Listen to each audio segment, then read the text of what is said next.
Hello everyone, welcome to Sanmarga classes. ಭೂಮಿ ನಮ್ಮ ಜೀವಂತ ಗ್ರಹ ಎನ್ನುವಂತಹ ಚಾಪ್ಟರ್ನ ಮುಂದಿನ ಪ್ರಶ್ನೆ, ಪ್ರಮಾಣ ವೇಳೆ ಸ್ಟ್ಯಾಂಡರ್ಡ್ ಟೈಮ್ ಎಂದರೇನು? ಏಕರೂಪದ ವೇಳೆ ಅಥವಾ ಪ್ರಮಾಣ ವೇಳೆ ಆ ದೇಶದ ಮಧ್ಯದಲ್ಲಿ ಹಾದು ಹೋಗುವ ರೇಖಾಂಶ ವೇಳೆಯನ್ನ ಆಧರಿಸುತ್ತದೆ.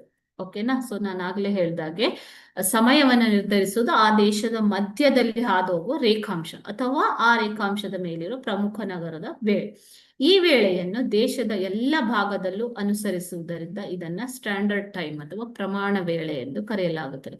ಸೊ ಭಾರತದ ಪ್ರಮಾಣ ವೇಳೆಯನ್ನ ನಿರ್ಧರಿಸುವ ರೇಖಾಂಶ ಅಂದ್ರೆ 82 ಡಿಗ್ರಿ 82.5 ಪೂರ್ವ ರೇಖಾಂಶ. ಇದು ಉತ್ತರ ಪ್ರದೇಶದ ಪ್ರಯಾಗ್ರಾಜ್ ಮೂಲಕ ಹಾದು ಹೋಗ್ತಾ ಇದೆ. ಓಕೆ, ಸೊ ಇದು ಭಾರತದ ಸ್ಟ್ಯಾಂಡರ್ಡ್ ಟೈಮ್ ಅಥವಾ ಪ್ರಮಾಣ ವೇಳೆಯನ್ನು ನಿರ್ಧರಿಸುವ ರೇಖಾಂಶ. Okay, thank you.